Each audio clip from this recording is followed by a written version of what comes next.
Pangasinan, isang probinsya na kilala sa natural wonders.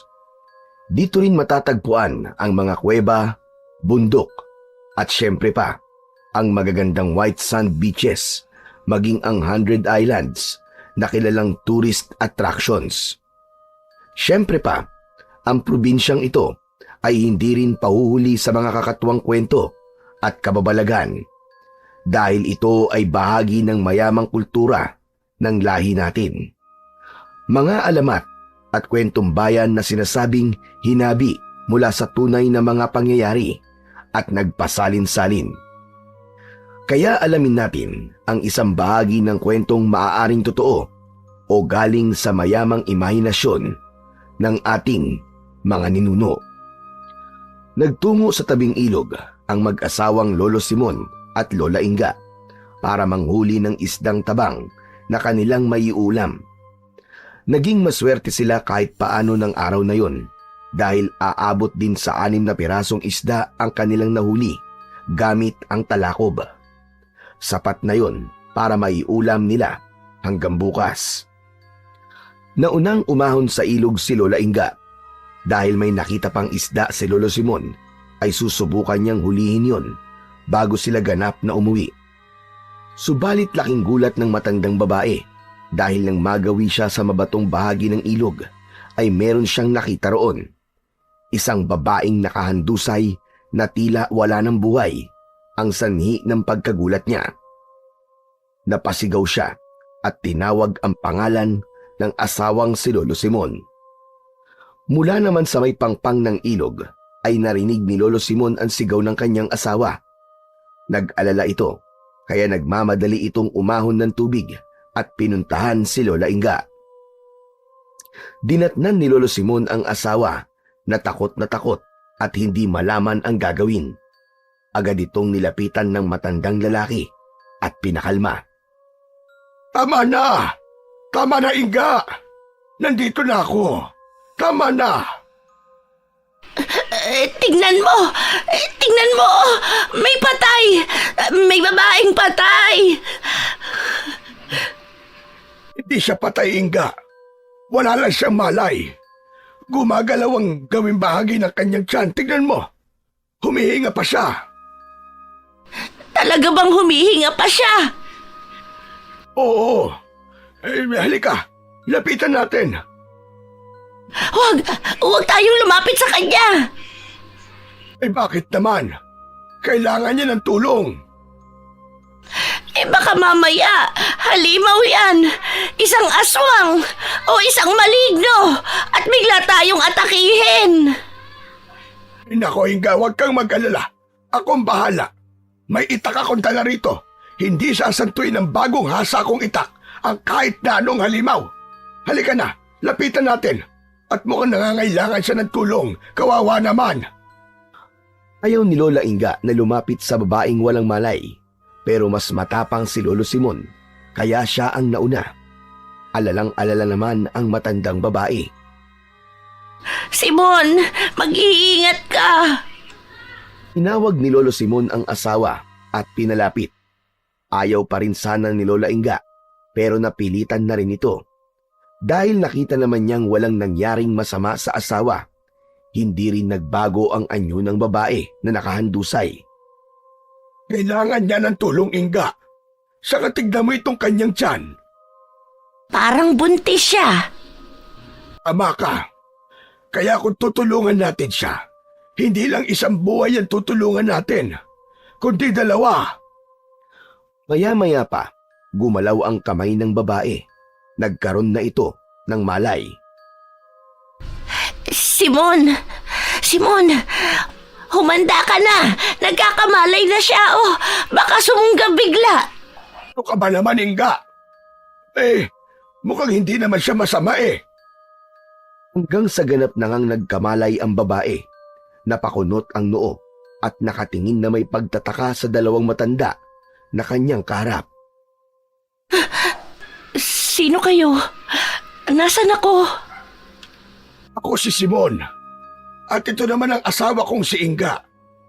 Kung nasaan ka, nandito ka sa tabing ilog. Ano bang nangyari sa'yo? Bakit nandito ka sa tabing ilog tapos wala kang malay?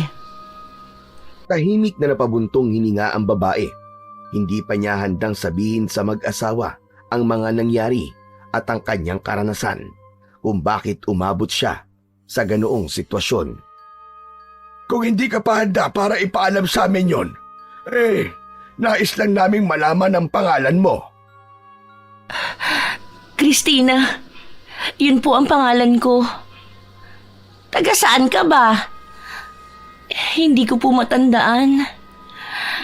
Pwede ba yon? Alam mo ang pangalan mo, pero kung saan ka nakatira, hindi mo alam.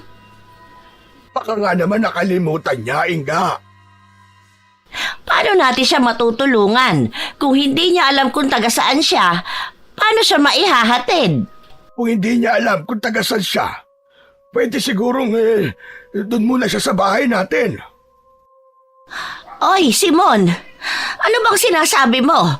Ano ka ba? Inga, gusto natin siyang tulungan, hindi ba? Kaya doon muna siya sa ating bahay. Pero Simon, hindi na lang po bale, Lolo Simon.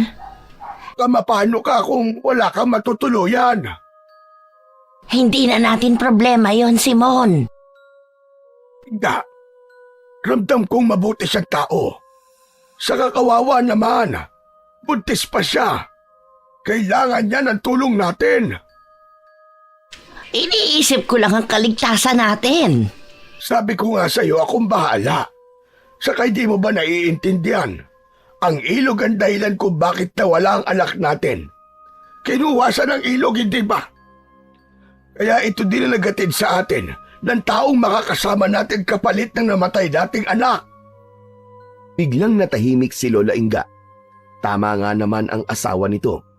Kahit paano ay meron na silang makakasama. Lalo na't buntis pa si Christina. Kaya nakumbinsi na rin si Lola Inga. Pumayag na ito para tumira sa kanila ang babae. Halang sige, tulungan mo na lang akong itayo siya, Inga, para maalalayan natin pa uwi. Sigurado po ba kayong gusto niyo akong tulungan, Lolo Simon, Lola Inga? Oo, Christina. Wala naman akong magagawa eh. Dahil gusto ni Simon, payag na rin ako. Maraming salamat po. Hindi ako makapaniwala na mabubuting taong katulad ninyo ang makikita ko. Hirap at mabagal sa paglalakad si Christina.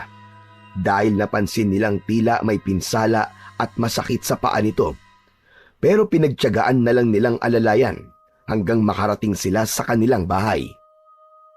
Sige, dito. Dito sa papagdakawayan natin siya iupo, Inga. Oh, hayan.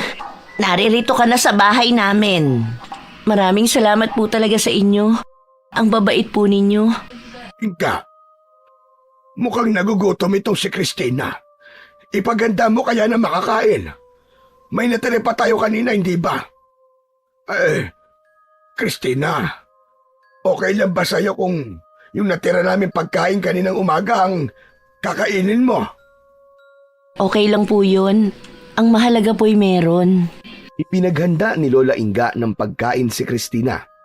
Kaning lamig at isang prito ang kanyang inihain. Sinamahan na lamang niya ng bagoong na merong kalamansi na pampalasa sa isda.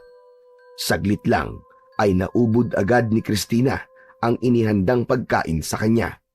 Pagpapatunay lamang yon na sadyang gutom na gutom talaga ang dalaga. Nang makakain at makapagpahinga na si Christina, ay inumpisahan na rin ni Lolo Simon at Lola Inga ang mag-usisa.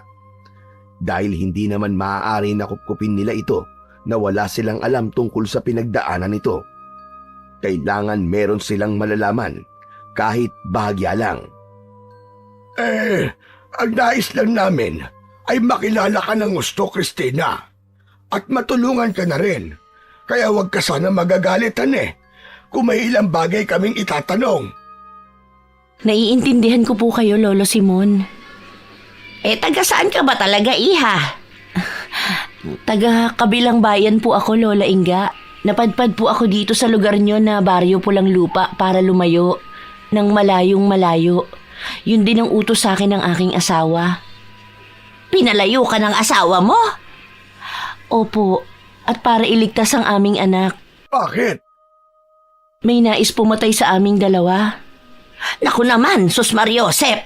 Hindi kita maintindihan, Christina. Bakit nais kayong ipapatay? At gusto pa talagang idamay ang sanggol na hindi mo pa nga naisisilang. Hindi ko rin po gaanong naiintindihan dahil itinago sa akin ng asawa ko ang totoo. Nang sasabihin na niya sa akin, saka naman dumating ang mga taong gusto kaming patayin. Kaya gumawa na lang siya ng paraan upang maitakas ako. Saan ang asawa mo? Natahimik si Christina. Napailing ito. Hindi ko po alam, Lolo Simon. Anong ibig mong sabihin na hindi mo alam, Christina? Naiwan po siya sa lugar namin. Sa pilitan lang niya akong isinakay sa isang balsa na ginawa niya at ipinaanod yun sa ilog hanggang sa makarating ako dito sa inyong baryo. Ibig mo bang sabihin, hindi mo alam kung anong nangyari sa asawa mo? Opo, Lola Inga. Hindi ko alam kung buhay pa si Bernabe. Baka nang di kami makita ng mga lalaking sumugod sa aming bahay, siya ang pinagbalingan ng kanilang galit. Bakit galit sa inyo ang mga taong sinasabi mo? Yun ang hindi na po naging malinaw sa akin. Pero ang mga taong yun ay galing sa angkan ni na Bernabe. Away pamilya. Malamang ganun ang problema. Ay tama ka, Simon. Awayan dahil sa mga kayamanan o lupa. Higit pa po ron. Siguro naman hindi ka masusundan dito. Pero imposible yon, Simon. Tiyak pilit na hahanapin si Christina. At dahil nandito siya sa poder natin, tayo ang bahala sa kanya. Maganda ang panahon ng araw na yon. Subalit pagdating ng hapon, ay nakapagtatakang biglang dumilim ang kalangitan. Tila nagbabadya ang malakas na pag-ulan. Ano bang nangyayari, Simon? Kanina lang maganda ang sikat ng araw. Bakit biglang-biglang dumilim at nagbabanta ang malakas na ulan? Bah, parang ngayon lang ito nangyari Hanggang bigla na lamang bumuhos ang malakas na ulan. Sinabayan pa yon ng malakas na hangin na tila biglang nagkaroon ng habagat. May kidlat din na sumisirit mula sa kalangitan. Tahimik naman si Christina sa isang bahagi ng bahay na tila nakatingin sa kawalan. Wari may alam siya sa biglang pagbabago ng panahon. Nako, ang lakas ng ulan at hangin, Simon! Parang gustong sirain itong bahay natin, Inga. Ngayon lang ito nangyari. Natatakot tuloy ako. Kamagalala, maya-maya lang siguro ay titigil din yan. Simon, tingnan mo si Christina. Nakatanaw sa labas ng bahay. Ayoko mag-isip ng hindi maganda pero hindi ko maiwasan. Bakit, Inga? Ano bang naiisip mo? Hindi kaya may kinalaman si Christina sa biglang pagngangalit ng panahon. Ano namang kinalaman niya sa biglang pag-ulan? May nabanggit siya kanina.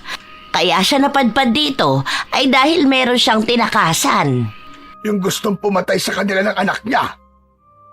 Paano kung kagagawa ng mga taong yun ang pagngangalit ng kalikasan? May pambihira ka naman kung ano-anong iniisip mo, Inga. Kutob ko lang naman yun. Hindi kasi maiwasang mag-isip ng ganun Kasi nga, ikaw na rin ang may sabi na ngayon lang ito nangyari.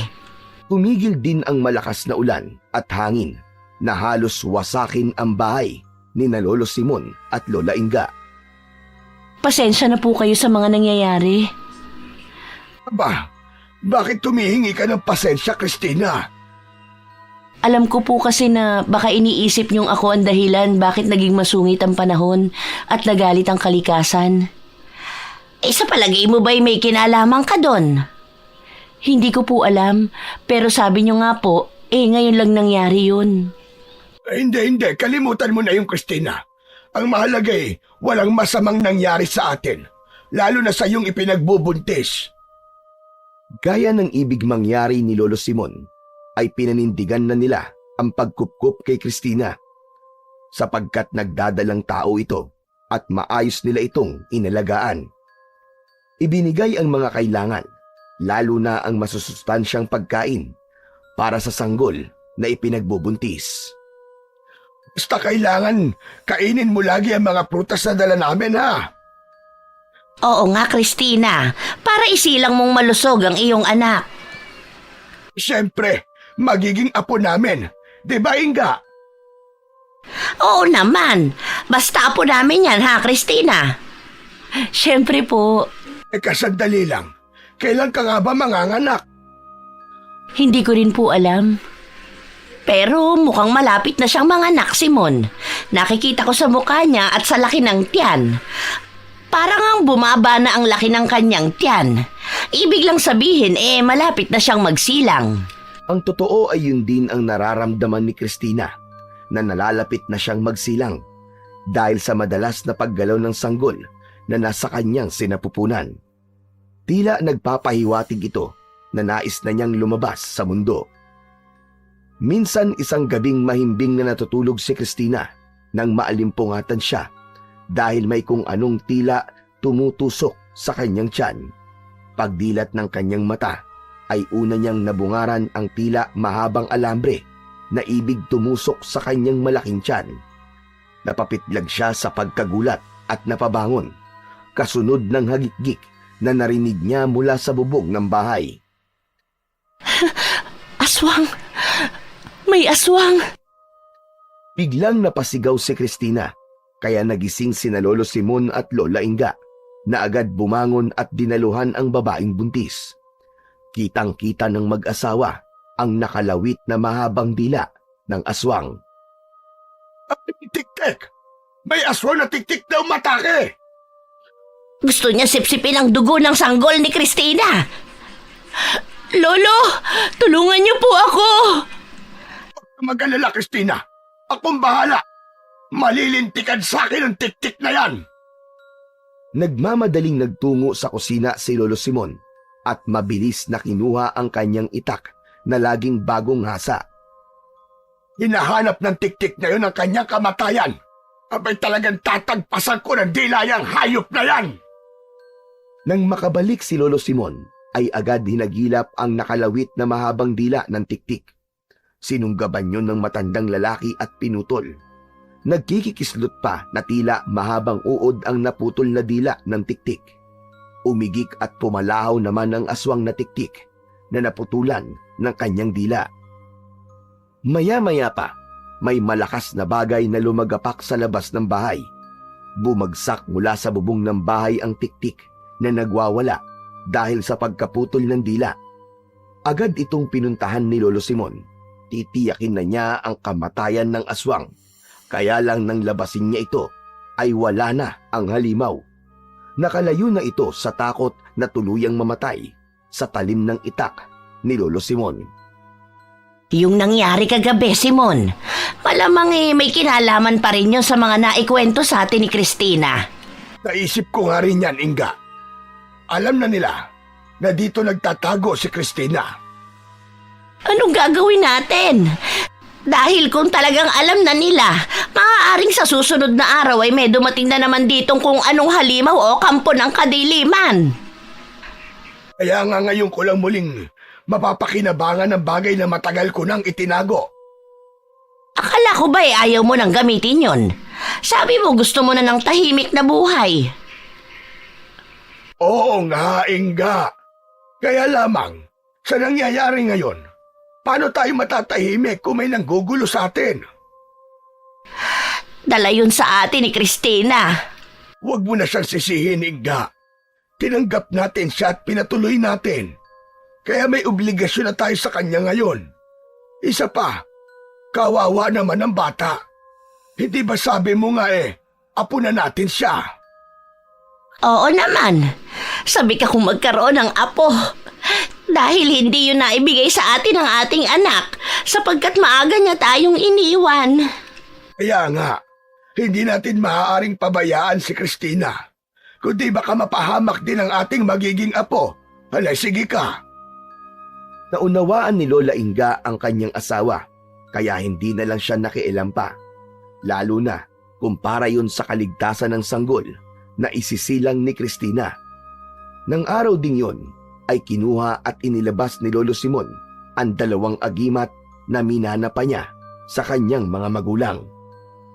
Matagal ko ring itinago ang 2 medalyong ito. Ang buong akala ko nga hindi ko na kayo magagamit pa. Kaya lang, hinihingi ng pagkakataon. Nakita ni Lola Inga na inilabas ni Lolo Simon mula sa taguan ang 2 agimat. May bisa pa kaya yon, Simon? Ngayon wala pa itong bisa dahil matagal na itong nakatago. Parang isang patalim ang medalyon, Inga. Kapag hindi nagagamit ay kinakalawang. Nawawala ang talas. Kaya kailangan linisin at muling hasain. Paano babalik ang bisa ng medalyon? Sa pamamagitan ng dasal at orasyon, Inga, may babalik ang bisa nito. Ang maliit na aklat na kasama nito, naroon ang ibubulong na orasyon dito sa kambal na medalyon. Kaya dapat kong gawin na yon bago pa dumating kung anumang nilalang na may masamang plano kay Cristina at sa kanyang sanggol. Agad na nagsindi ng isang kandila si Lolo Simon. Yun ang magiging tanglaw niya habang binabasa at oorasyonan ang medalyon na matagal na panahong itinago. Lumuhod na ang matandang lalaki at hinawakan ng kaliwang kamay ang 2 medalyon at itinaas ito. Habang hawak naman ng kanang kamay ni Lolo Simon ang libreta na kinasusulatan ng babasahing orasyon. Habang binabasa ng matandang lalaki ang nakasulat sa maliit na aklat, ay may kung anong enerhiya ang lumabas mula sa bibig ni Lolo Simon na umuusal ng orasyon at tumuloy yun sa medalyon. Biglang kumislap ang kambal na medalyon at kusang gumalaw.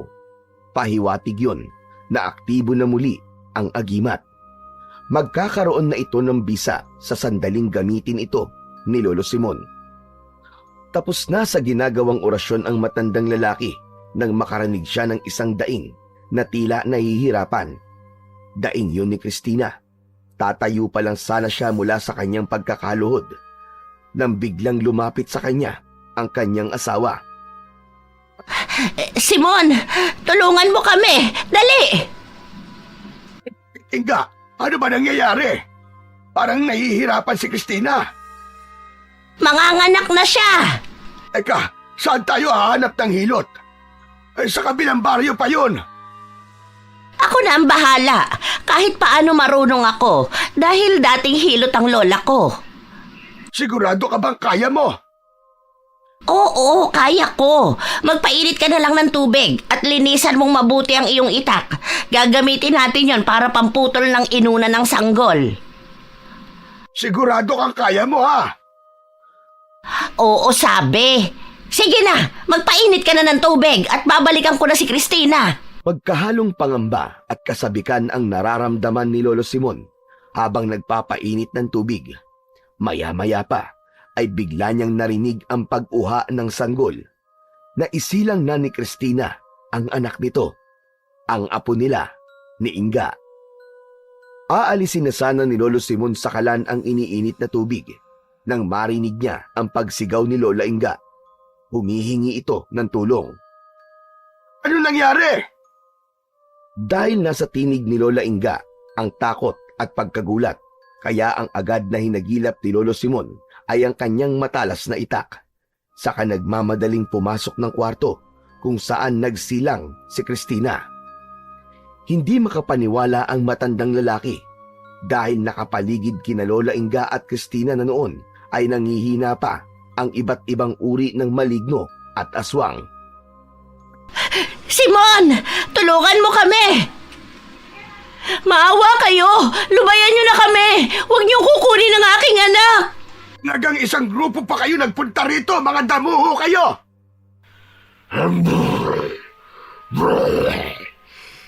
Akin na ang sanggol na yan. Ibigay mo yan sa amin. Hindi! Bakit ko ibibigay sa iyo ang anak ko? Hindi laruan ang apo ko! Kaya pwede bang mga halimaw kayo? Umalis kayo dito! Lumayas kayo! Hindi kami aalis dito hanggat hindi namin kasama ang sanggol. Bakit niyo kukunin ang anak ko? Para ano? Para patayin dahil yun ang utos sa inyo? Wala ka ng pakialam. Hindi niyo makukuha ang apo ko. At kung hindi pa kayo aalis, makikita niyo ang hinahanap niyo. Itinaas ni Lolo Simon ang hawak na matalas na itak. Hindi naman tuminag sa kanilang kinaroroonan ng mga halimaw at maligno. Tila hindi sila nasindak sa itak na hawak ng matanda. Hindi kayo natatakot sa itak? May teka nga. Alam ko na kung saan kayo matatakot, mga damuho kayo. Inilabas ni Lolo Simon ang 2 medalyon. Kitang-kita niya kung paano nataranta at napaurong ang mga nilalang na naroon. Ano? Sabi ko na nga ba't dito kayo matatakot eh? Nagliwanag ang medalyon. Kanya-kanya ng takip ng mga mata ang mga halimaw. Nasisilaw sila at hindi kaya ang liwanag mula sa agimat. Kapag hindi pa kayo umalis, lulusawin kayo ng medalyong ito! Dahil hindi kinaya ng mga nilalang mula sa dilim ang liwanag ng medalyon, kaya nagsipag-alisan na ang mga ito. Subalit ang isang aswang na nasa anyo ng isang baboy ramo ay sinubukan pang kunin ang sanggol. Kaya lamang, agad na hinampas ni Lola Inga ang kamay nito bago pa makaganti sa matandang babae ang halimaw. Ay lumakas ang liwanag ng kambal na medalyon. Tumama sa katawan ng aswang. Umusok yon, kaya umatungal na tumakbo ang aswang palayo. Salamat at umalis na rin sila, Lolo Simon, Lola Inga. Ang aking apo, siya ang talagang sadya ng mga halimaw na yon. Tama po kayo, Lola Inga.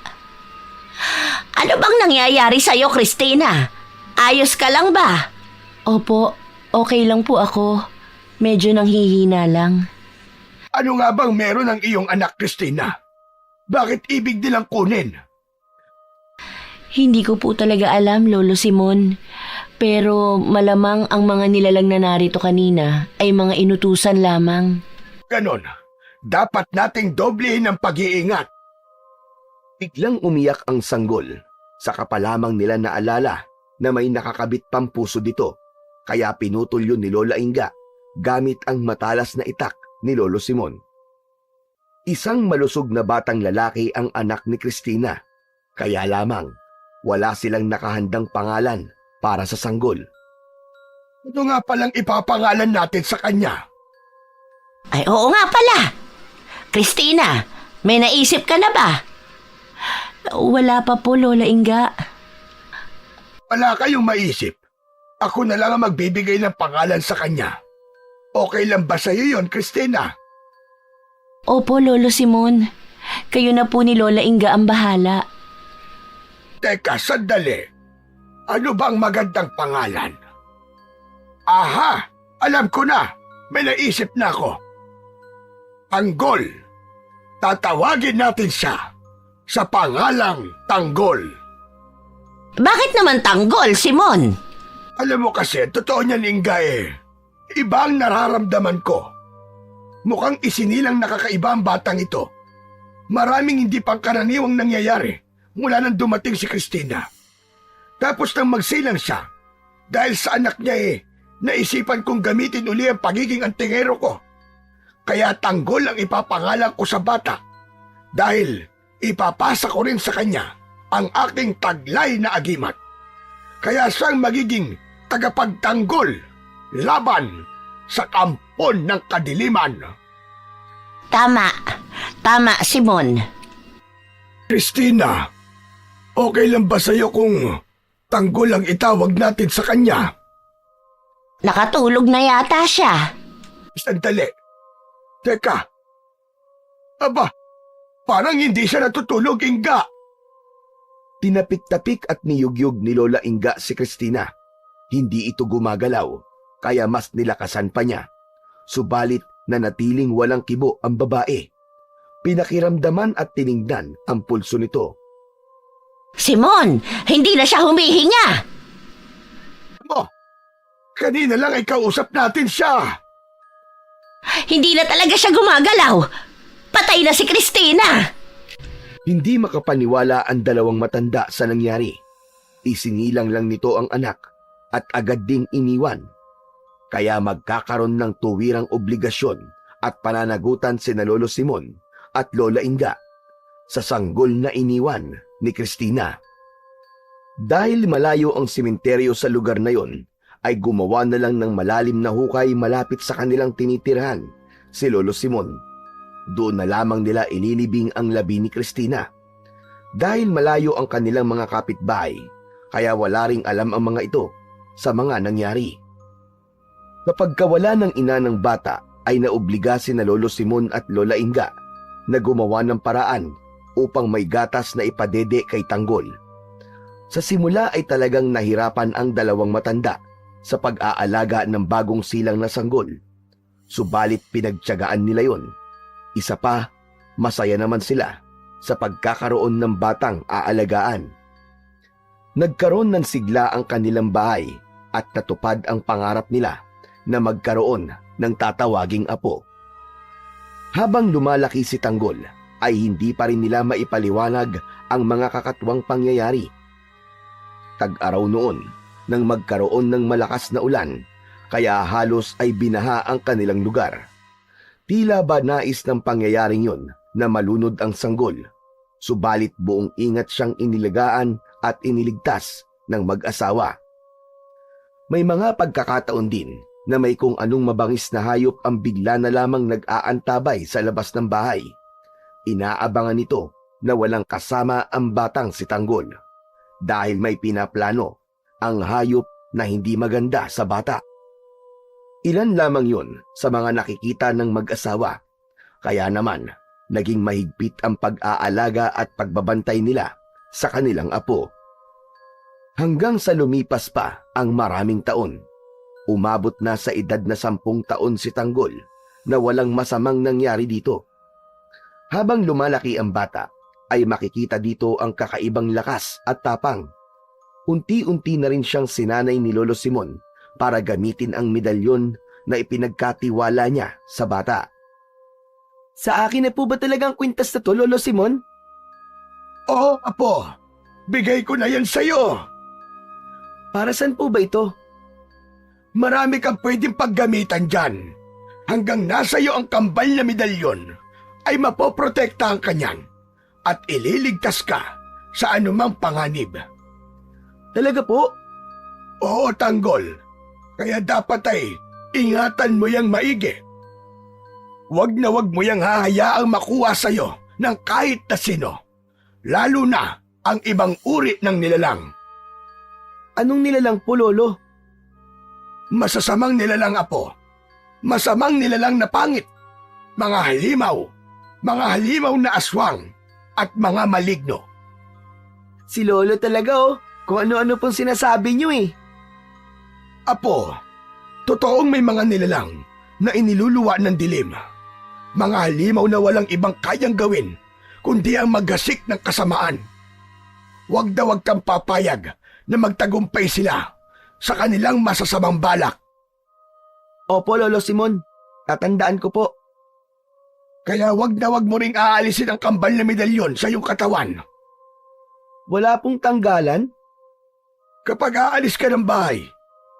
Pero maaari mo namang alisin sa katawan mo medalyon kapag maliligo ka at matutulog.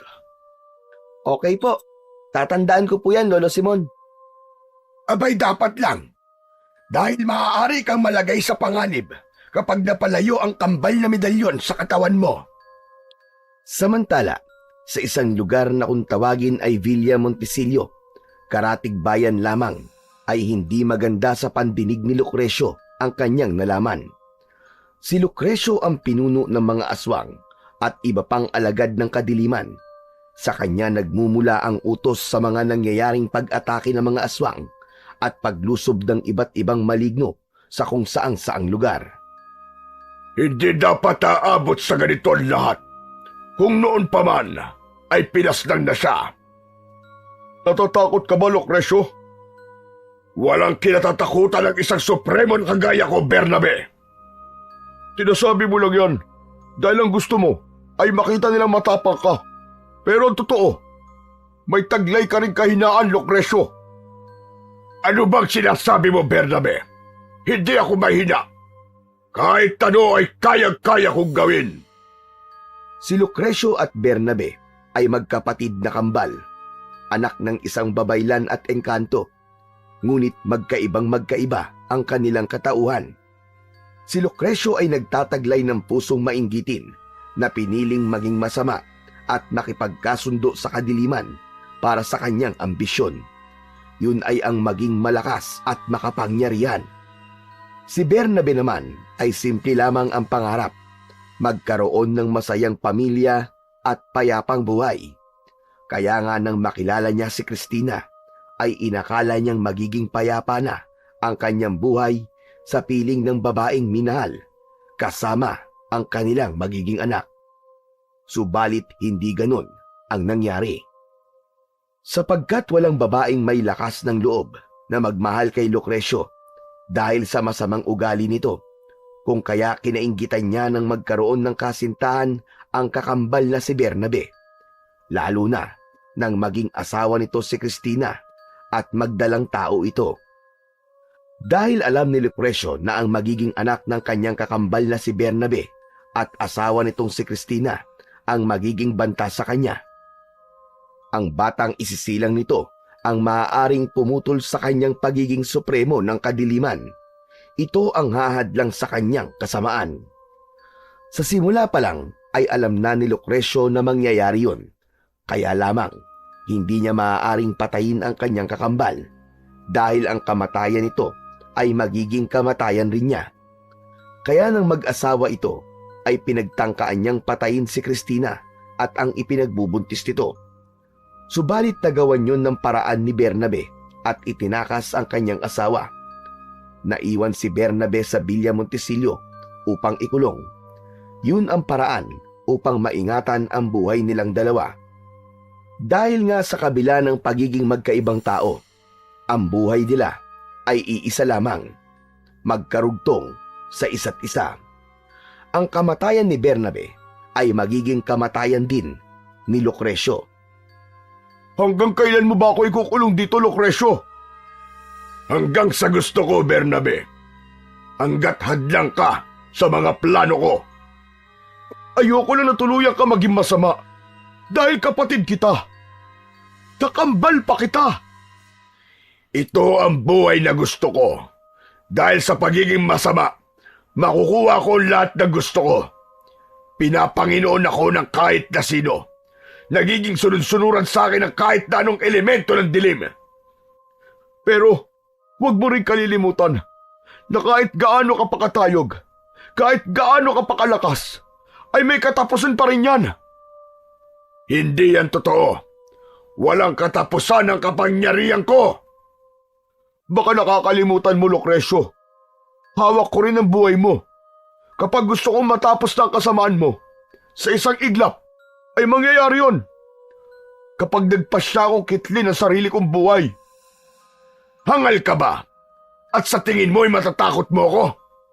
Alam kong hindi mo gagawin yon. Dahil takot ka ring mamatay. Hindi mo kayang kitlin ang sarili mong buhay.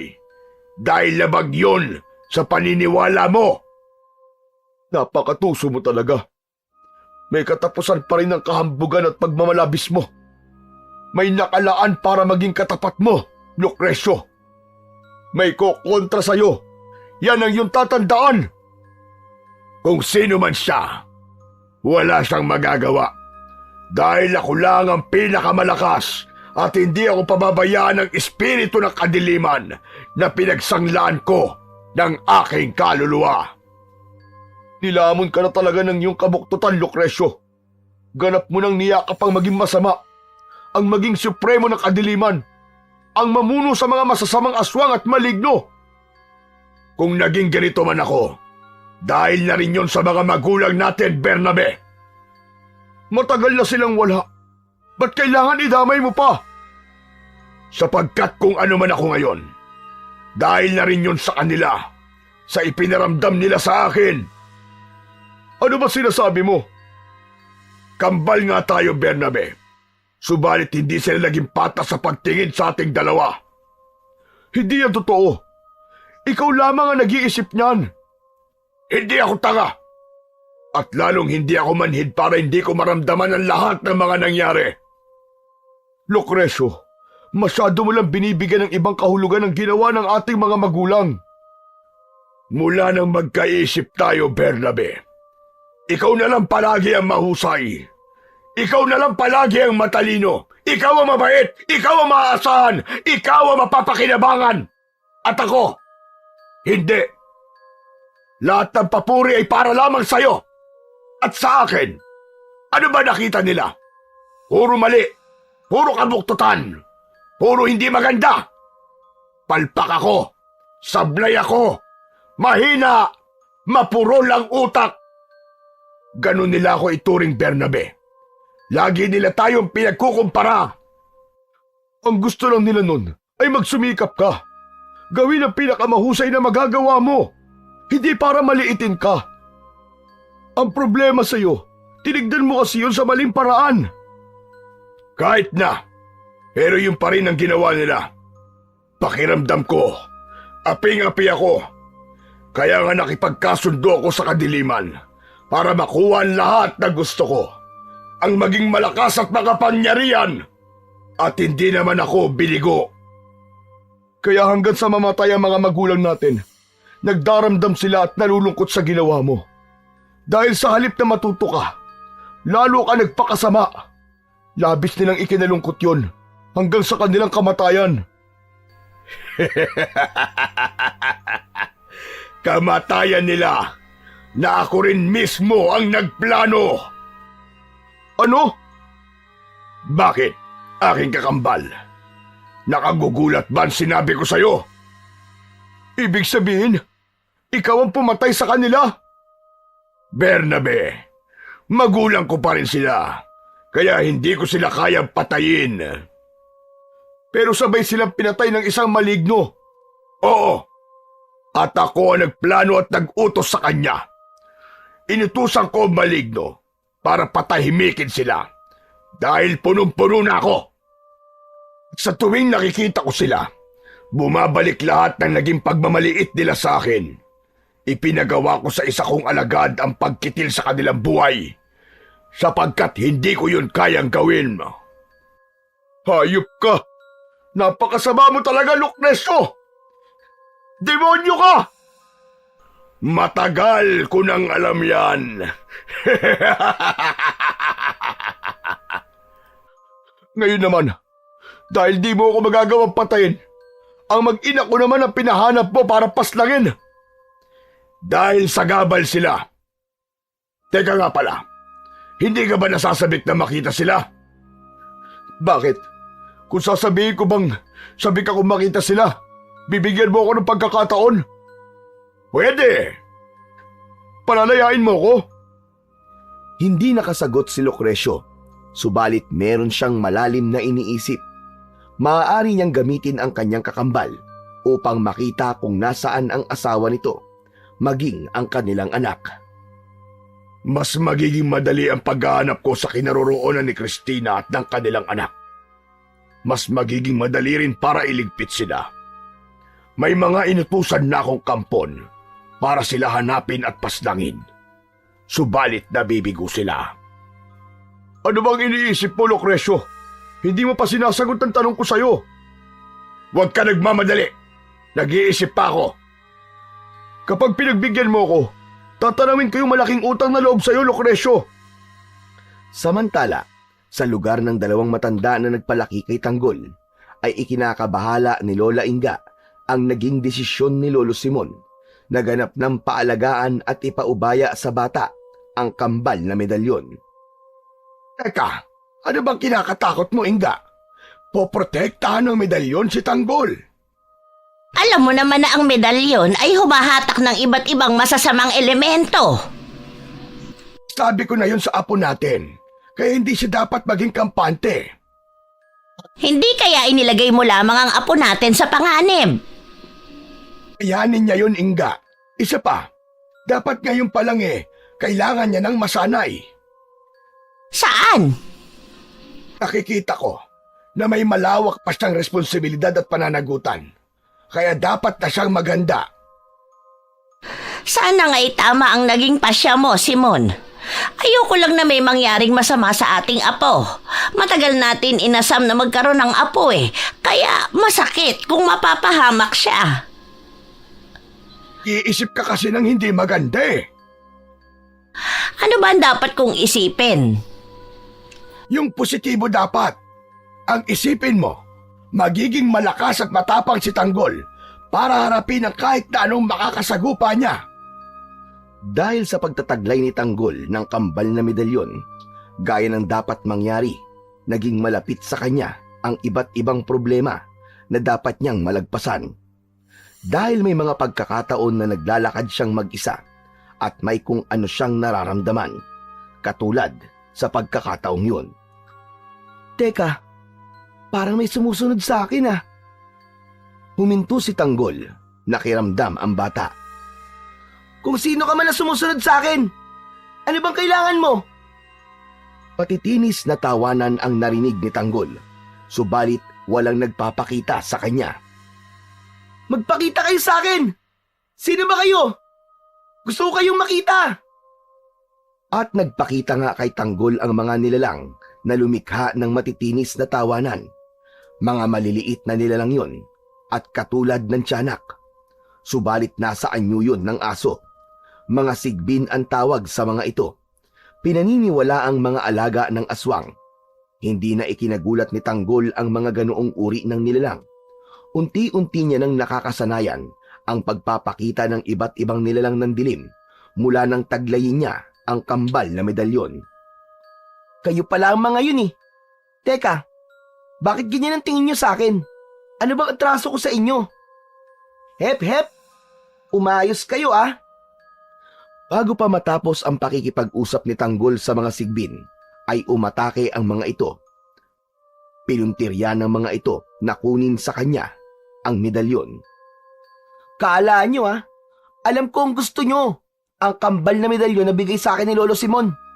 Pero pasensya na kayo dahil hindi nyo ito makukuha sa akin.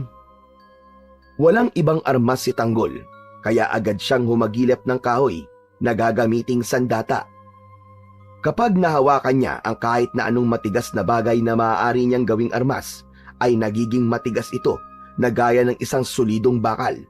Kaya naman, agad niyang ginamit yun upang ipanghampas at ipangharibas sa mga maliliit na sigbin. Sumasabog ang ulo ng bawat tamaan nun. Tumitilamsik ang dugo ng maliliit na impakto at kumakalat sa lupa. Yan! Ang kukulit nyo kasi! Ayaw nyo akong tantanan eh. Kaya ganyan tuloy ang sinapit nyo. Sabog ang mga ulo nyo. May ilang sigbin na hindi na lumapit pa kay Tanggol dahil nakita nila ang nangyari sa iba nilang kasama. Kaya tumakbo na ang mga yon papalayo. Nagtago sa kasukalan hanggang sa tuluyan nang mawala. Ang naging pakikipaglaban na yon ni Tanggol ay nakita ng isang batang kaedad din niya. Wow! Ang galing mo naman, bata! Para kang si Panday Teka, sino ka? Boying is my name. Nakita ko ang ginawa mo. Ang husay mo. Napabilib mo ako. Napatay mo mga sigbin. Tapos yung iba, natakot sa'yo. Anong lang? Paano mo nagawa yun? Dahil sa aking Kwan. Tinapangan ko lang at nilakasan ko ang loob ko. Hindi pwedeng sabihin ni Tanggol kahit kanino ang tungkol sa medalyon, lalo na't bago lang niyang kilala. Hindi biro ang ginawa mong pakikipaglaban, tol. Siya nga pala, ano nga palang pangalan mo? Nasabi ko na sa'yo ang pangalan ko kanina. Ako nga pala si Tanggol. Wow! Bagay na bagay sa'yo ang pangalan mo Parang bida talaga. Baka naman, pwede mo akong turuan kung paano mo nagawa yun. Sabi ko nga sa'yo, tinapangan ko lang. Ganun lang kasimple yun. Sige na nga, kung ayaw mo sabihin, okay lang. Ano na lang, Tanggol? Pwede ba tayong maging magkaibigan? Oo naman. Saka, wala pa rin kasi akong kaibigan eh. Ayos, tamang-tama. Magiging magkaibigan na tayo. Masaya ako na magkaroon ng kaibigang astig na kagaya mo, Tanggol. Bakit naman? Kasi nga, matapang ka. Tapos, ang husay mo pang makipaglaban. Kahit nga sigbin, Hindi mo kinakatakutan eh. Masasama kasi sila. Sa kakampon sila ng kadiliman. Kaya dapat lang talaga silang lipulin para hindi na sila makapanakit pa at makapaminsala. Samantala, balikan natin ang kambal na sina Lucrecio at Bernabe. May pakiusap si Bernabe upang palayain siya dahil nais niyang makita at makasama ang kanyang mag-ina. Yun nga lang, tanging ang anak na lang niya ang pwede niyang makita dahil patay na si Cristina. Hinihintay kong sagot mo, Lucrecio. Pinagmasdan muna ni Lucrecio ang kakambal, pero ng mga pagkakataong yun ay may nakahanda na siyang sagot at napag-isipan na niya ng gusto ang kanyang magiging desisyon. Kailangan ko munang matiyak na tutupad ka sa isang kasunduan. Kasunduan? Oo, bago ko pumayag sa nais mo. Magkakaroon tayo ng isang kasunduan, Bernabe. Ano yun, Lucrecio? Ingatan mo ang iyong sarili. Huwag kang papayag na may manakit sa'yo. Masarap pakinggan na tila nagmamalasakit ka sa akin. Pero ang totoo, sarili mo lang ang iyong iniisip. Ang dami mo pa sinasabi. Gusto kong ingatan mo ang sarili mo. Dahil anumang mangyari sa'yo, yan ay mangyayari din sa akin. Hindi ka papayag sa kasunduang gusto ko. Mananatili ka sa kulungang yan. Hindi ka magkakaroon ng pagkakataon na makita ang iyong mag-ina. Oo na. Pumapayag na ako, Lucrecio. Mangako ka. Oo, pinapangako ko. Iingatan ko ang aking sarili. Babalik ka rin dito sa Villa Montesillo dahil hindi ka maaaring manatili sa kung saan. Oo, huwag ka mag-alala. Babalik ako. Ang nais ko lang ay makita at makasama kahit sa maikling sandali lang si Cristina at ang aming anak upang malaman din ang kalagayan nila. Isa pa, tanggap ko na ang aking kapalaran na ako'y mananatiling binanggo nang dahil sa kasakiman mo. Ang dami mo pa sinasabi. Sige na, pakakawala na kita. Pansamantalang pinalaya ni Lucrecio ang kanyang kakambal. Subalit, hindi pagmamagandang loob ang kanyang ginawa. Hindi rin masasabing isang mabuting bagay yun sapagkat may malalim na dahilan si Lucrecio sa kanyang pagpayag. Hangal ka. Isa ka talagang hangal, Bernabe. Akala ko pa naman ay matalino ang kakambal ko. Ngunit hindi pala. Hindi pinagagana ang kanyang utak. Hindi niya naisip na kaya ako pumayag na makalaya siya ay upang hindi na ako mahirapan pa sa paghahanap sa kanyang mag-ina. Siya na mismo ang hahanap at kapag nakita na sila, magagawa ko na ang aking plano. Pagkakataon ko na yon para gawin ang aking balak. Dahil hindi ako makapapayag na may hahadlang sa akin. Hindi ang anak ni Bernabe ang tatapos sa akin. Hindi ko hahayaang mangyari yun. Yun ang tunay na dahilan ni Lucrecio kung bakit niya pinayagang makalaya si Bernabe upang hindi na siya mahirapan sa paghahanap sa asawa nito at sa kanilang anak. Dahil ang isang lihim na hindi batid ni Bernabe ay nasa kamay ng kanilang anak ni Cristina, ang katapusan ng kasamaan ng kakambal niyang si Lucrecio. Yamang wala pang alam si Bernabe, madali kong magagawa ang plano ko. Oras na magkita sila.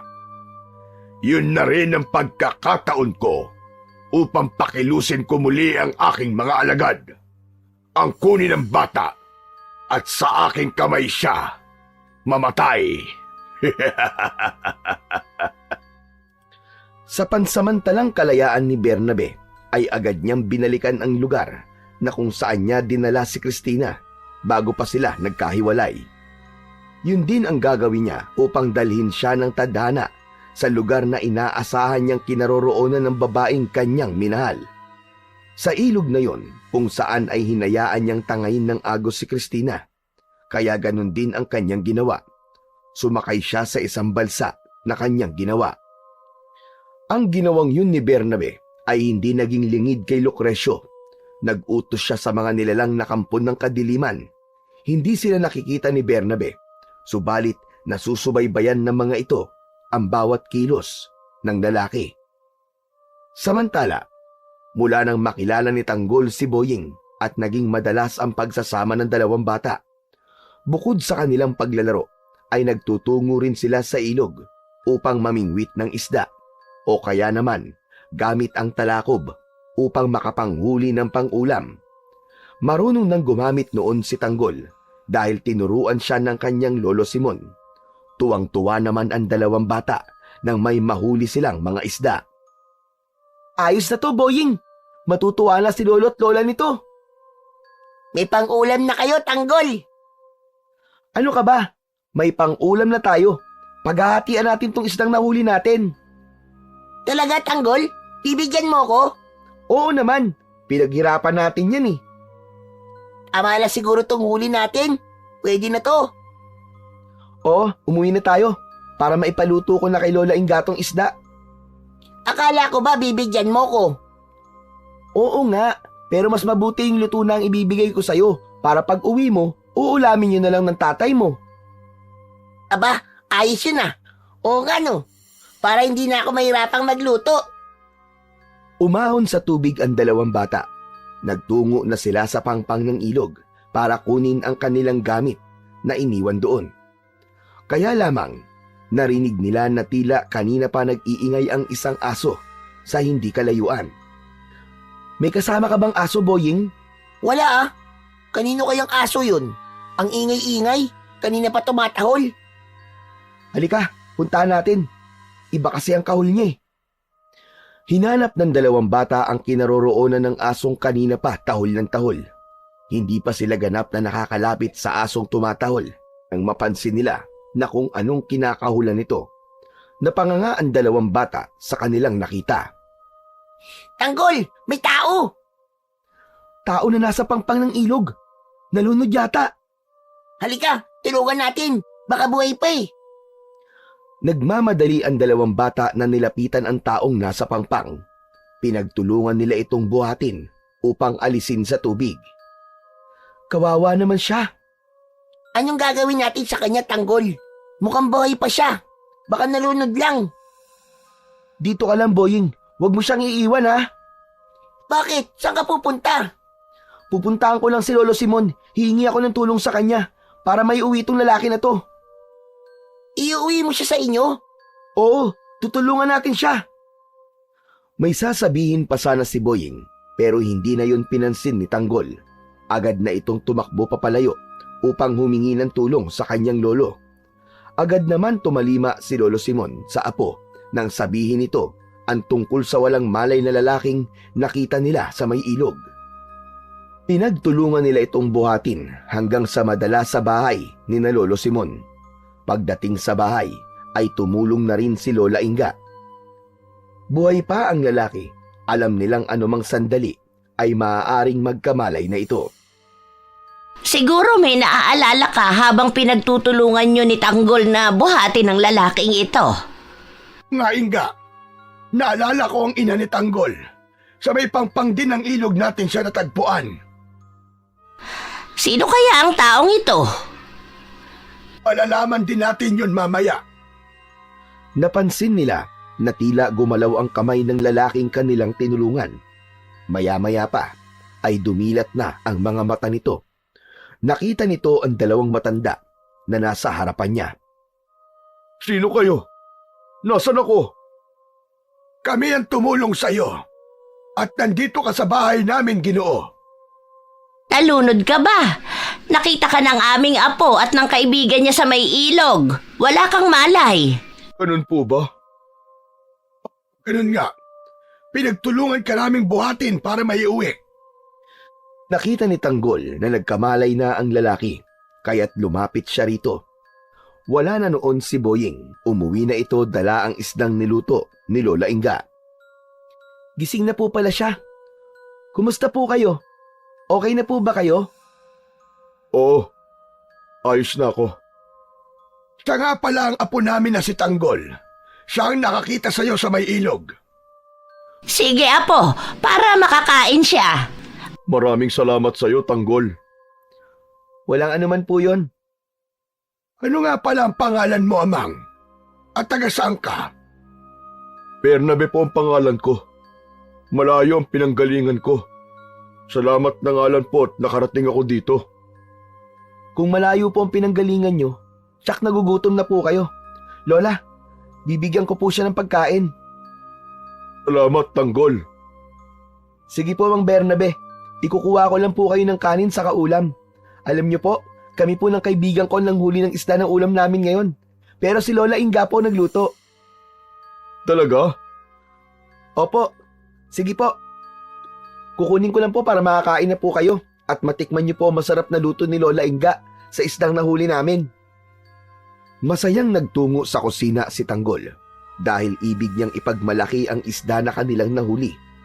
Habang nasa kusina ang bata, ay nabanggit ni Lolo Simon na hindi lang si Bernabe ang natulungan na nila na natagpuan sa ilog, kundi may isang babae na rin. Nabanggit din ito ang pangalan na ikinagulat naman ni Bernabe. Christina po ang pangalan ng babaeng tinulungan nyo na natagpuan nyo rin po sa ilog. Oo, Bernabe. Tama ako. Dito rin siya napadpad. Bakit? Kilala mo siya, Bernabe? Napatitig si Bernabe sa mga mata ni Lolo Simon at napatingin din ito kay Lola Inga. Siya po ang asawa ko. Buntis po siya ng panahong yun. Pinalayo ko po siya para iligtas siya at ang aming anak dahil nasa panganib po ang buhay nila. Kung kayo po ang tumulong sa kanya, nasan po ngayon si Christina? Hindi agad nakapagsalita ang mag-asawa dahil hindi maganda ang kanilang sasabihin. Subalit kailangan pa rin nilang ipaalam yun sa lalaking kausap. Wala na siya, Bernabe. Namatay siya ilang oras pagkatapos isilang ang inyong anak. Parang gumuho ang mundo ni Bernabe sa kanyang nalaman. Wala na pala ang babaeng minahal niya. Pero nag-iwan siya sa amin ng isang napakagandang buhay na alaala. Alam mo na siguro ang tinutukoy namin. May sasabihin pa sana si Bernabe nang mapansin niyang papalapit na galing sa kusina si Tanggol. Dala nito ang kanin at ulam. Ito na po ang pagkain niyo, Mang Bernabe. Magkamay na lang po kayo kasi isang pares lang po ang kutsara tinidor namin eh. Kaya lang po madumi. Saka hindi po uso dito sa amin ang paggamit nun. Ito po ang tubig sa tabo oh. Magugas na lang po kayo ng kamay. Tanggol, iho. Salamat ha. Ang bait mo naman. Masaya akong makita ka. Salamat po. Teka po, ano po bang nangyari sa inyo, Mang Bernabe? Binigyan ko lang po kayo ng pagkain. Parang naiiyak na po kayo. Wala ito. Natutuwa lang ako kasi nagkakilala tayo. Kayo po, Lolo Simon, Lola Inga. Parang nahawa na rin po kayo kay Mang Bernabe ah. Parang gusto niyo na rin pong umiyak ah. Dahil po ba sa pagbibigay ko ng pagkain? Huwag po kayong mag-alala, Lolo, Lola. Hindi ko naman po ibinigay lahat kay Mang Bernabe ang ulam natin eh. Nagtira po ako para sa atin, kaya wag po kayo malungkot. Napangiti na lamang ang dalawang matanda. Maging si Bernabe ay napangiti rin habang kumakain. Siguro po, dapat na rin kayong kumain. Samahan niyo na po ako. Oo nga po, kasi Tom Goods na rin po ako eh. O sige, ako na lang ang maghahanda ng pagkain natin para sabay-sabay na rin tayo. Unang gabi ni Bernabe sa bahay ni na Lolo Simon. Maagang nakatulog si Tanggol, subalit hindi ang mag-asawa. Hindi pa rin natutulog si Bernabe, kaya sinamantala nila ang pagkakataong yun upang makapag-usap. Pinag-usapan nila ang tungkol sa batang si Tanggol. Masayang-masaya po ako sa ginawa niyong pagpapalaki sa aking anak. Dahil hindi na siya iba sa amin, Bernabe. Itinuring namin siyang tunay na apo at mahal na mahal namin siya. Nakikita ko po yun. At natutuwa po ako sa ginawa niyong pag-aalaga sa kanya. Alam kong masaya siya sa piling niyo, Lola Inga. Kaya mo ba siya hinanap para kunin na si Tanggol? Nakikiusap ako sa iyo, Bernabe. Huwag mo na sanang kunin ang aming apo. Hindi namin kakayanin kung mawawala siya. Tama si Inga, Bernabe. Si Tanggol lang ang kaligayahan namin mag-asawa. Kaya nakikiusap din ako sa'yo. Wala po kayong dapat na ipag-alala. Hindi ko po siya kukunin sa inyo. Mas magiging masaya siya kasama kayo na nagpalaki sa kanya. Nakahinga ng maluwag ang mag-asawa sa sinabi ni Bernabe. Hindi na sila mag-aalala na mawawala sa kanila ang batang katumbas na rin ng kanilang buhay. Kaya gano'n na lamang ang pasasalamat ng dalawa. Gusto mo bang ipaalam na ikaw ang kanyang ama? Tiyak na matutuwa siya kapag nalaman yon. Hindi niya nakita ang kanyang ina dahil maaga itong binawian ng buhay. Pero kung malalaman niya na ikaw ang ama niya, magiging masaya siya. Alam kong kinasasabi ka niya yon. Hindi na po muna, Lola Inga. Ayoko magulo po ang utak niya. Lalo na't hindi rin ako magtatagal dito. Kailangan ko ring umalis dahil yun ang aking ipinangako. Aalis ka rin? Sinikap ko pong hanapin ang kinaroroonan ng aking anak dahil gusto ko magbigay ng babala. Tungkol saan? Hindi po pangkaraniwang bata si Tanggol. Siya ang batang hinirang para tumapos sa kasamaan, maging sa kadilimang ginagawa ng aking kakambal. Kaya may mga nilalang na ibig kumuha at gawan siya ng masama. At ang higit pa ron ay ang patayin siya. Sinasabi ko na nga ba? Kaya pala pinagbubuntis pa lamang siya ni Christina may mga hindi na magandang nangyayari. At nang isilang siya, may mga nilalang na gustong kumuha sa sanggol. Dahil nararamdaman po ng mga kampo ng kadiliman na si Tanggol ang magiging maigpit nilang kalaban at lilipol sa kanila. Kaya kailangan nilang kunin o kaya'y patayin. Mabuti na lamang at tinulungan tayo ng kambal na medalyon, Simon. Ano pong sinabi nyo? Kambal na medalyon? Tama ka. Yun ang ginamit ko para protektahan si Tanggol nung sanggol pa siya. At hanggang ngayon, hindi mo ba napansin ang kwenta sa kanyang leg? Yun ang kambal na medalyon na kanyang proteksyon sa lahat ng sandali. Salamat po, Lolo Simon. Dahil ngayon ay nababawasan ang pag-aalala ko. Dahil may malakas siyang panlaban sa anumang masamang plano ng kakambal kong si Lucrecio. Alam ko po na kaya niya ako pinakawalan ay upang malaman din niya kung nasa ng anak ko. Gusto niyang patayin ang anak ko dahil bantayon sa kanya. Huwag kang mag-alala. Hindi ko papayagang mangyari ang masamang plano ng Lucrecio na yon. Mapapatay niya muna ako bago niya mapakialaman ang aking apo.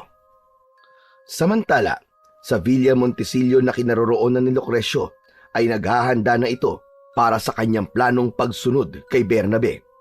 Sapagkat mula sa kanyang kampon na espiritu ng kadiliman ay ibinalita sa kanya na natagpuan na ni Bernabe ang anak nito. Humanda ka, Bernabe. Sulitin mo na ang pagkikita niyo ng iyong anak. Dahil sa pagtungo ko sa kinaroroonan niyo, ayun na rin ang katapusan niya. At hindi mo na siya makakasama pa. Walang sino man na maaaring humadlang sa akin. Walang makapipigil sa kagustuhan kong magasik ng kadiliman sa sangkalupaan. Yun ang ipinangako ko ng isang lako ang aking kaluluwa. Kapalit ng pamumuno ko at maging supremo ng kadiliman, pati ng lahat ng uri ng aswang. Walang katiyakan kung hanggang kailan mananatili si Bernabe sa lugar ni na Lolo Simon. Kaya naman sinusulit niya ang bawat oras na makasama si Tanggol. Madalas siyang sumasama sa lakad ng bata, kasama ang kaibigang si Boying, lalo na kapag nanguhuli ng isda sa ilog. Kasama mo pala si Mang Bernabe. Oo, Boying. Gusto kasi niyang sumama sa panguhuli ng isda eh. Ibig ko rin kasing matuto ng ginagawa nyo. Madali lang po, Mang Bernabe. Ako po ang bahala sa inyo. Tuturuan ko po kayo sa paggamit itong talakob. Ito po si Tanggol sa paggamit niyan. Siyempre, mahusay magturo si Lolo Simon eh. Oh, ba't ganyan ka kung makatitig kay Mang Bernabe, Boying? Napapansin ko lang. Para kasing magkamukha kayong dalawa eh. Yung buhok nyo, parehas kulot. Tapos ang kilay nyo, ang kapal. Pati yung ilong nyo at saka labi. Magkamukha talaga kayo. Siyempre, pareho kaming pogi ni Mang Bernabe. Oo nga, pero para kasi kayong magtatay eh. Di po ba, Mang Bernabe? Para kayong magtatay? Tila nasamid si Mang Bernabe sa sinabi ni Boying. Naisip niya na mahusay kumilatis ang batang kaibigan ni Tanggol.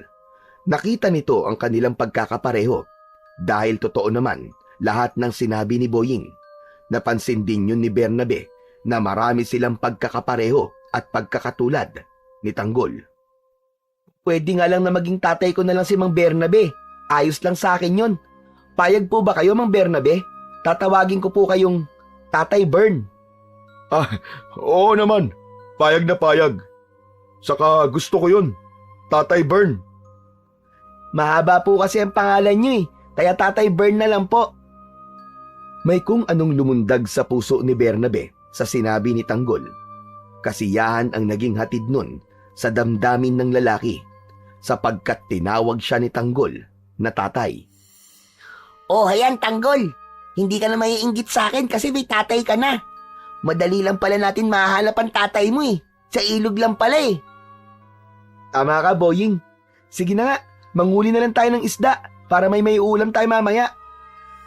Pumunta ang tatlo sa pangunguna ni Tanggol sa lugar kung saan ay nagtatago ang mga isda. Subalit may napansin silang kakaiba sa tubig. Bakit ganun, Tanggol? Tignan mo oh.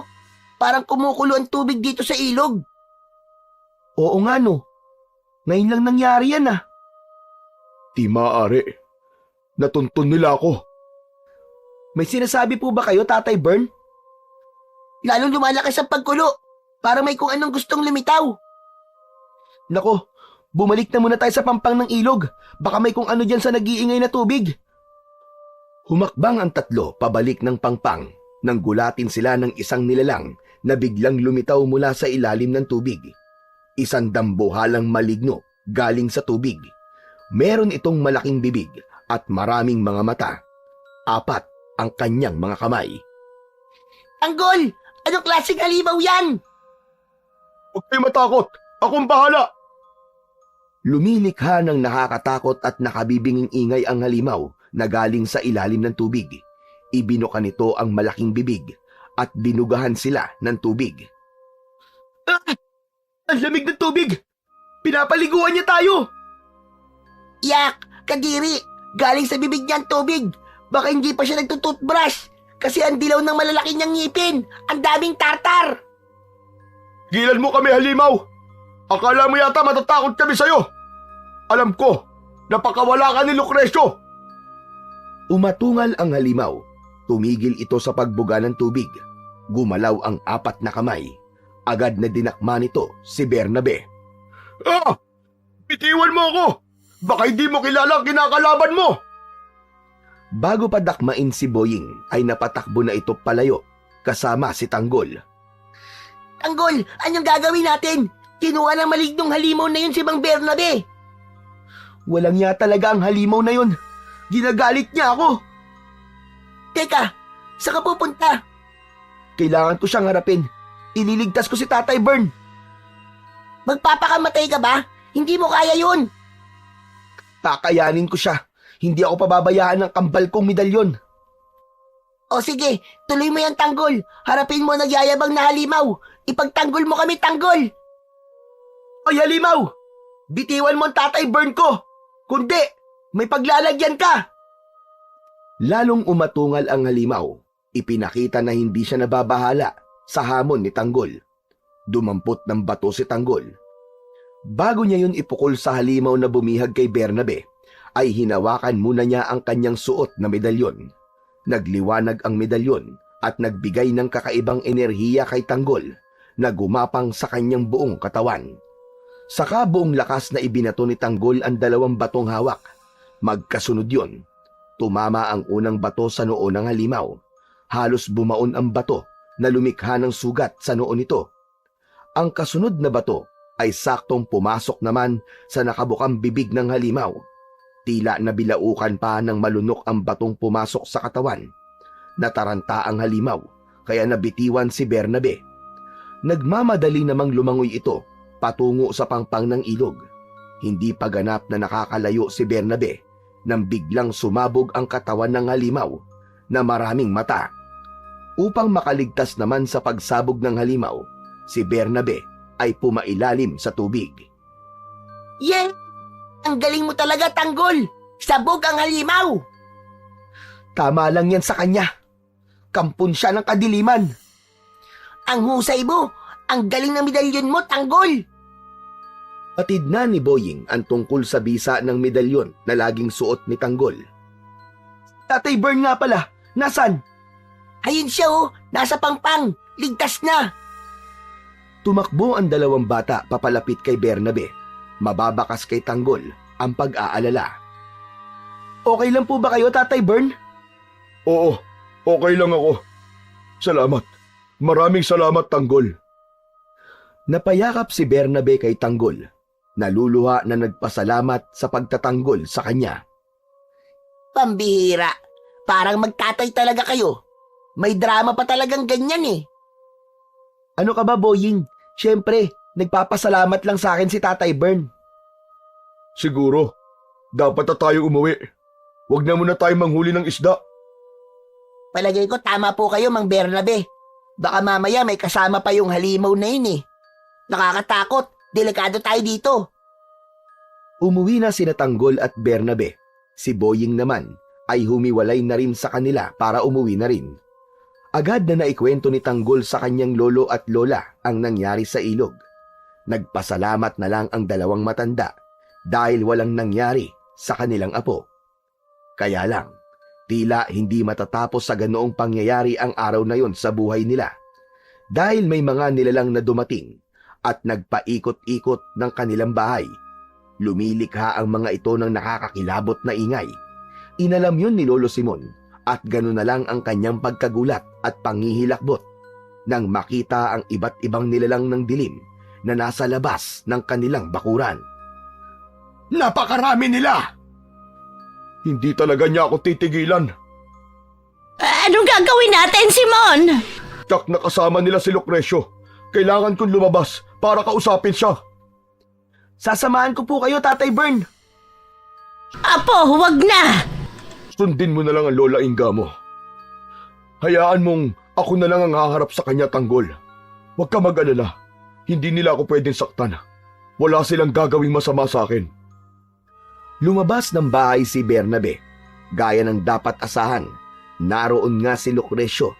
Siya ang nagdala ng mga kawal niyang mula sa kadiliman. Isang grupo silang dumating sa lugar ni Lolo Simon para kunin si Tanggol. Talagang hindi ka titigil sa kahibangan mo, Lucrecio. Dahil ito na ang oras ng paniningil ko sa bayad mo, Bernabe. Wala akong utang sa'yo. Ang bilis mo naman yatang makalimot. Pinayagan kitang makalabas ng kulungan, hindi ba? At meron yung kapalit.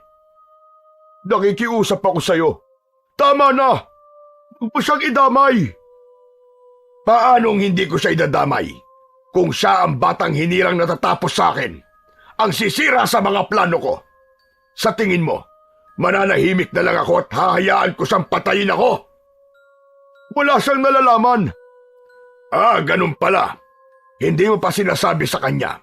E di ako na lang ang magsasabi. Sapagkat nais din ni na Lolo Simon at Lola Inga na makita ang mga nangyayari, kaya lumabas na rin sila ng bahay. Kasama si Tanggol. Nakita nila si Lucrecio, ang kakambal ni Bernabe. Magkamukhang magkamukha nga ang dalawa. Mas matalim nga lang kung tumingin si Lucrecio at ang paikot ng mata ay napapaligiran ng kulay itim. Katulad ng maitim nitong kalooban, ayon na rin sa mga sinabi ni Bernabe. Kumusta kayo? Ang saya-saya naman ninyong panoorin. Parang isang buong pamilya. Yun nga lang, pasensya na. Dahil dumating na ang oras para sama-sama kayong burahin sa mundo. Huwag mong idadamay ang mga taong walang kinalaman sa problema natin, Lucrecio. Walang kasalanan sa iyo sina Lolo Simon at Lola Inga. Pero bahagi na rin siya ng buhay mo. Dahil tinulungan ka nila. Kaya damay na sila. Pero bago sila, ay mas interesado ko sa bata. Sayang na bata. Hindi ka nalalaki pa. Ang yabang niyo po naman. Ba't nasabi niyong hindi na ako lalaki? Bakit bata? Wala pa bang sinasabi sa iyo tong tatay mo na nakatakda ka ng mamatay? Tama na yan, Lucrecio! Tumigil ka na sa katabilan mo! Huwag mo akong pigilan dahil karapatan ng bata na malaman ng totoo na ikaw ang walang kwenta niyang ama. Nagulat at napatingin si Tanggol sa kanyang lolo at lola. Lolo Simon, ano pong sinasabi ng lalaking yan? Tatay ko raw po si Mang Bernabe. Apo, kung ano man ang mga maririnig mo, magpapaliwalag na lang ako sa iyo mamaya. Ganon nga, Apo. Maging si Bernabe, may mga sasabihin din sa'yo. Bagamat hindi makapaniwala si Tanggol sa mga narinig, ay tumahimik na lang ito at patuloy na nakikiramdam sa mga mangyayari. Tama na ang maraming usapan. Kailangan gawin na namin ang aming sadya rito. Ibigay mo na sa akin ang bata, Bernabe. Nababaliw ka na, Lucrecio. Sa tingin mo, ibibigay ko sa iyo ang anak ko. Patayin mo na lang muna ako bago mo siya makuha. Lakas ng loob mong sabihin yan. Palibhasa ay hindi ko yun magagawa. Dahil ang kamatayan mo ay kamatayan ko rin. At ang kamatayan ko ay kamatayan mo rin. Kaya walang sino man ang maaaring pumatay sa akin. Kahit pa yung anak mo. Narinig mo ba ang sinabi niya, Simon? Paano mapapatay si Lucrecio kung magiging kamatayan din yun ni Bernabe? Yun din ang iniisip ko, Inga. Lolo, kailangan po natin tulungan si Tatay Bern. Masamang tao po si Lucrecio. Hindi tayo maaaring kumilos ng padalos-dalos iyo dahil sobrang komplikado ng kanilang sitwasyon. Nakaantabay ang iba't ibang kampon ng kadiliman na naghihintay sa ipag-uutos ni Lucrecio. Iniharang naman ni Bernabe ang kanyang katawan kina Lolo Simon at Lola Inga at Tanggol. Maaari niyang protektahan ng mga ito dahil hindi makakakilos si Lucrecio at mga kasamang alagad nito. Hindi siya maaaring saktan ng mga ito. Akala mo yata ay sapat ng iharang mo ang katawan mo sa kanila, Bernabe. Mga alagad ko, mga kampo ng kadiliman, kunin niyo si Bernabe. Kunin niyo ang aking kakambal at ilayo sa mga yan. Walang anumang kapangyarihan si Bernabe dahil mas pinili niya ang isang normal na buhay at pagkatao. Kaya wala siyang nagawa ng sapilitan siyang kunin at ilayo ng mga alagad ni Lucrecio. Nagpupumiglas ito, kaya lang mas malakas at mas marami ang mga nilalang na kumuha sa kanya. Awa ang naramdaman ni Tanggol nang makita niya si Bernabe. Bitiwan niyo ang Tatay Bern ko! Uy! Pinagmamalasakitan ka ng anak mo, Bernabe. Sige lang, bata. Ituloy mo yan. Lolo Simon, ano pong gagawin ko? Kinuha nila si Tatay Bern. Apo, gawin mo kung anong nararapat. Ikaw lang ang maaaring tumapos sa masamang kakambal ng Tatay Bern mo. Mag-iingat ka, Apo! Alam ni Tanggol na hindi magiging madali ang kanyang gagawin, kaya inihanda niya ang kanyang sarili. Minsan pa'y hinawakan niya ang kambal na medalyon. Muli ay naglabas ito ng enerhiya at gumapang yun sa kanyang buong katawan. Sabi ko sa inyong mga maligno kayo, bitiwan niyo ang Tatay Bern ko! Hayaan mo na lang ako, Tanggol. Wala silang gagawing masama sa akin. Pero ilalayo niya kayo, Tay. Hindi ako papayag na kunin niya kayo. Kayo po ang tatay ko, narinig ko yun. At gusto ko po makasama kayo.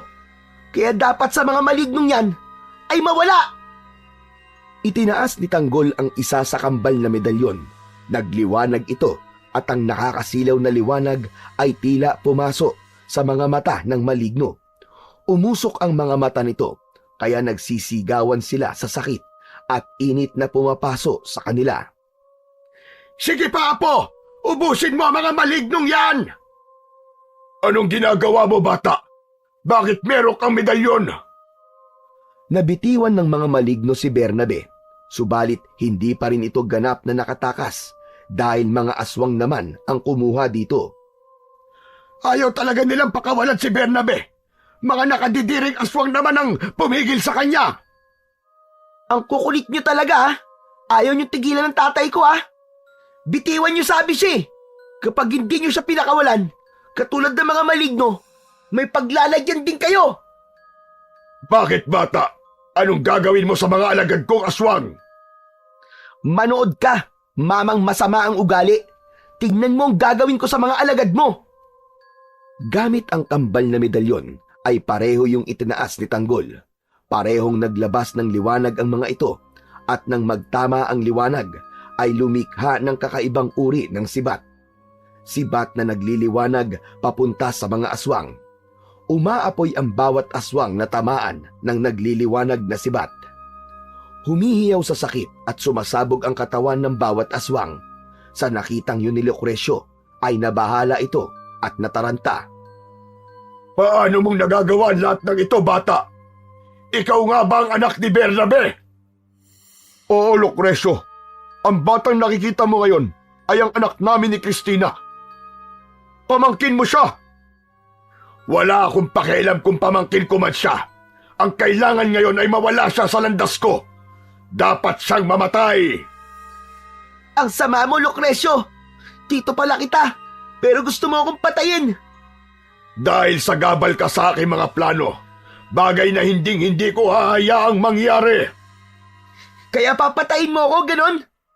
Dahil yun ang nakatakda para sa isang batang pakialamerong katulad mo. Apo, wag mo na siyang pakinggan.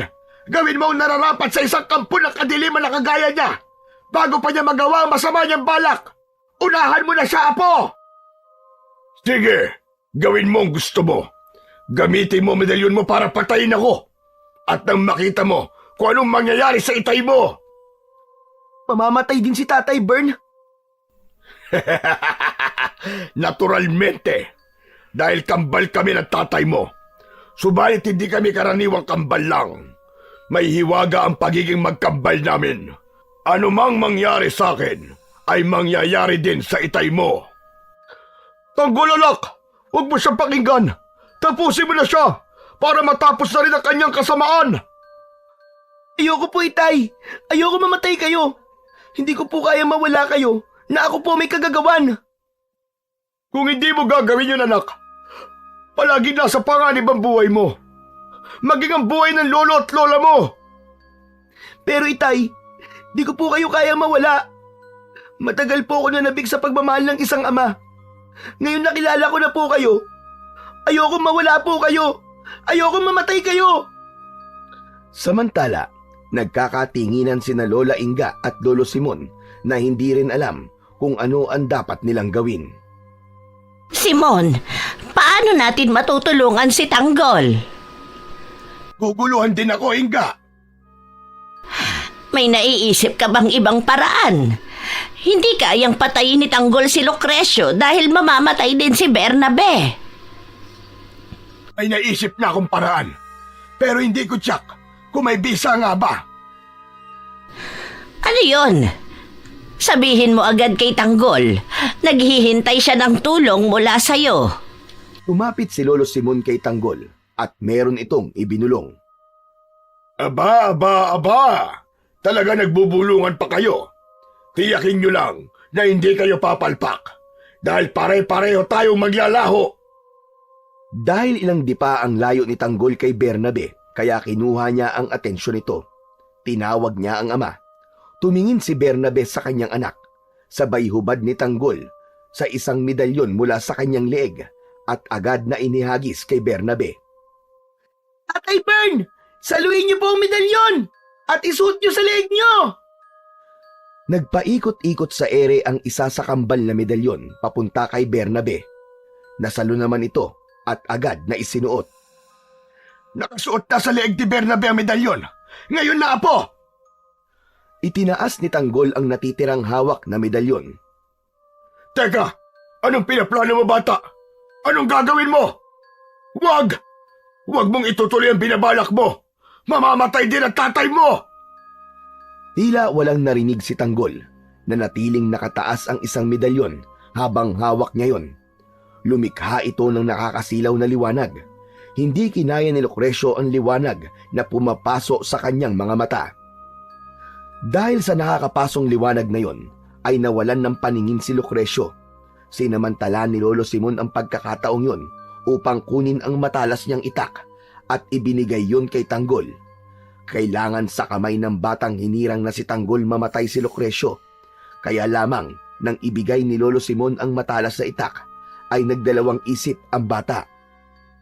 Lolo Simon, si Itay, baka kumapano po siya.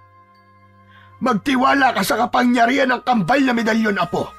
Walang mangyayari kay Bernabe habang suot niya ang isang medalyon. Sapat na ang paalalang yon ni Lolo Simon. Sinugod niya si Lucrecio na noon ay nahihirapan pa rin at tinatakpan ng palad ang dalawang mata dahil sa pananakit nun. Buong lakas ang ginawang pag-ulos ni Tanggol kay Lucrecio. Halos mga lahati ang itak nang maitusok ito sa katawan ng Supremo ng Kadiliman. Napahiyaw si Lucrecio para sa kanyang kamatayan. Saglit lang ay bumulagta ito nang wala ng buhay. Hindi naman makapaniwala si Bernabe sa nangyari dahil nakahandusay at patay na si Lucrecio, subalit siya'y buhay na buhay. Napahawak siya sa medalyong suot. Alam niyang yun ang tumulong at nagligtas sa kanya. Tumakbo si Tanggol kay Bernabe nang makita na walang nangyari dito. Tay! Tatay Bern! Salamat! Salamat po at buhay kayo! Oo anak, hindi rin ako makapaniwala na mangyayari ito. Ang buong akala ko, magiging habang buhay na akong alipin ng aking kakambal. Pero dahil sa iyo anak ko, at sa medalyon, ganap na ang kalayaan ko sa kamay ng kadiliman. At magkakasama pa tayo anak. Opo, Itay. At hindi na po tayo magkakaiwalay kahit kailan. Tunay nga na isang bata kang hinirang anak. Ikaw ang siyang napili para tapusin ang kasamaan at iligtas ako sa kuko ng kadiliman. Mananatiling gabay at proteksyon niyong mag-ama ang kambal na medalyon. Dahil sa mga nangyari, ay isang magandang buhay na ang naghihintay sa mag-amang Bernabe at Tanggol, kasama sina Lolo Simon at Lola Inga, na hindi man nila kadugo ay maituturing nilang pamilya. Nababalot man kung minsan ng kadiliman ang ating buhay o mga hindi magagandang pangyayari. Basta matuto tayong umasa at magtiwala na sa bawat dilim ay laging may liwanag na darating, sapagkat kailanman ang kaliwanagan ay laging nananaig kontra sa kadiliman.